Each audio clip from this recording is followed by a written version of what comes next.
یہ چینج کریں. مہر کے حوالے سے آپ اپنی حیثیت کے مطابق سے جتنا زیادہ ادا کر سکیں. اگر کوئی غریب ہے تو اپنی حیثیت کے مطابق دے, اگر کوئی امیر ہے تو زیادہ سے زیادہ مہر دینا چاہیے. اس میں عورت کی عزت ہے, رسپیکٹ آپ نے کی ہے. اور پھر مہر دینے کے بعد عورت کو مجبور نہیں کرنا چاہیے کہ اسے واپس لیا جائے. وہ اس کی ملکیت ہے, نہ گھر والے لے سکتے ہیں والدین اور نہ سسرال والے لے سکتے ہیں. وہ اس کی ملکیت ہے, وہ جس طرح چاہے اس کو خرچ میں لائے. اور جہیز کے حوالے سے نبی پاک صلی اللہ علیہ وسلم نے سادگی کا درس دیا. پھر آگے نکاح ہو جاتا ہے, جب رخصتی کا وقت آتا ہے, آپ کو جب رخصت کر دیا جاتا ہے, تو حضرت علی شیر خدا رضی اللہ تعالی عنہ, سیدہ طیبہ طاہرہ فاطمہ الزہرا رضی اللہ تعالی عنہا کو ایک کرائے کے مکان میں لے جا کر شفٹ ہوتے ہیں.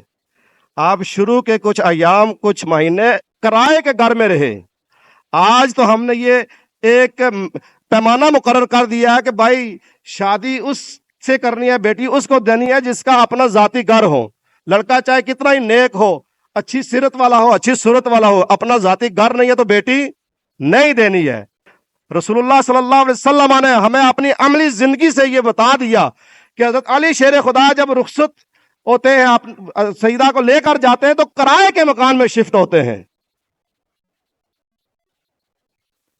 آج ہم کسی غریب کو یا کرائے کے مکان میں جو رہا تھا اس کو اپنی بیٹی نہیں دیتے ہیں, یہ غریب ہے ہماری بچی کو خستال کرے گا. نام کے مسلمان ہم رہ گئے ہیں, نام کے مسلمان رہ گئے ہیں. اللہ تعالیٰ میں ہدایت عطا فرمائے. حضرت حسن بصری رضی اللہ تعالی عنہ سے کسی نے پوچھا کہ بیٹی کا رشتہ کس طرح کے شخص کو دینا چاہیے, تو آپ نے فرمایا کہ بیٹی کا رشتہ ایسے شخص سے کرنا چاہیے جو بندہ اللہ سے ڈرنے والا ہو. اگر وہ تمہاری بیٹی سے محبت کرے گا تو اسے عزت دے گا, اور کسی بات پر اگر اسے ناراض ہو گیا تو اس پر ظلم نہیں کرے گا. تو اللہ سے ڈرنے والے جو لوگ ہیں ان کے ساتھ بیٹیوں کے رشتے کیا کریں. چنانچہ جب آپ کرائے کے مکان میں شفٹ ہو جاتے ہیں تو حضرت علی شیر خدا رضی اللہ تعالی عنہ اور سیدہ طیبہ طاہرہ فاطمہ الزہرا رضی اللہ تعالی عنہا کچھ دنوں بعد نبی پاک صاحب اللہ صلی اللہ علیہ وسلم کی خدمت میں حاضر ہوتے ہیں اور عرض کرتے ہیں, یا رسول اللہ صلی اللہ علیہ وسلم, حضرت حارثہ بن نعمان, آپ ان سے فرمائیں ایک مکان وہ ہمیں عطا فرما دیں. حضرت حارثہ بن نعمان بڑے امیر صحابی تھے, بے شمار ان کے مدینہ طیبہ کے اندر مکانات تھے. کئی مکان آپ نے نبی پاک صاحب صلی اللہ علیہ وسلم کو پیش کیے.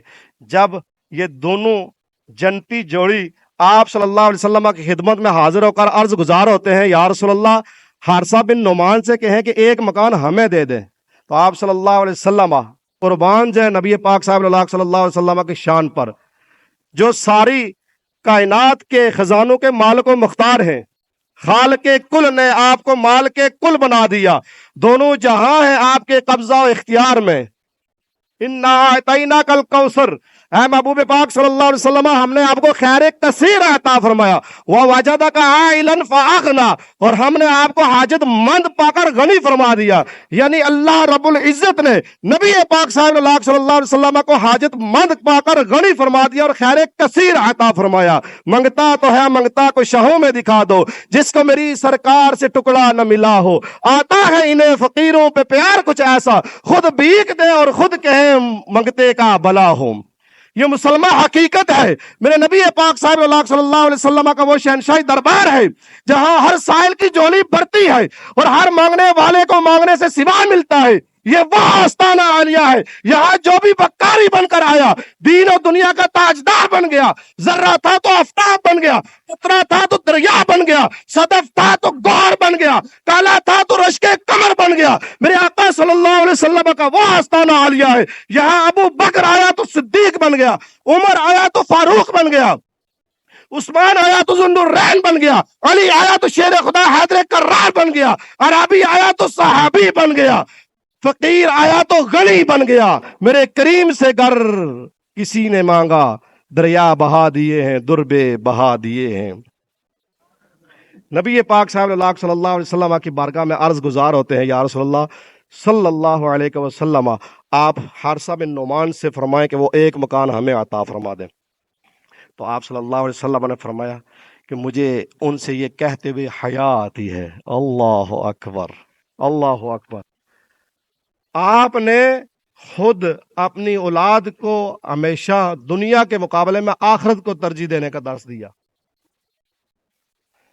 حارثہ بن نعمان کو جب یہ خبر پہنچتی ہے کسی ذریعے سے تو وہ آپ صلی اللہ علیہ وسلم کی خدمت میں حاضر ہو کر عرض کرتے ہیں، یا رسول اللہ صلی اللہ علیہ وسلم، میں علی اور فاطمہ زہرا رضی اللہ تعالی عنہا سے اپنی جان سے بڑھ کر محبت کرتا ہوں، یہ مکان کیا چیز ہے، میں جان بھی دینے کے لیے تیار ہوں، آپ یہ مکان قبول فرمائیں، قربان جائیں۔ جب وہ بیٹی اپنے مکان میں زندگی بسر کر رہی ہے، ہم تو کہتے ہیں ہماری بیٹیاں جب دلہا میاں کے گھر جائیں، سسرال میں جائیں تو بالکل جو ہے نا وہ کام کاج نہ کرے، بالکل ہاتھ پہ ہاتھ دھر کے بیٹھی رہے، ان کے آگے نوکر و ملازم ہوں۔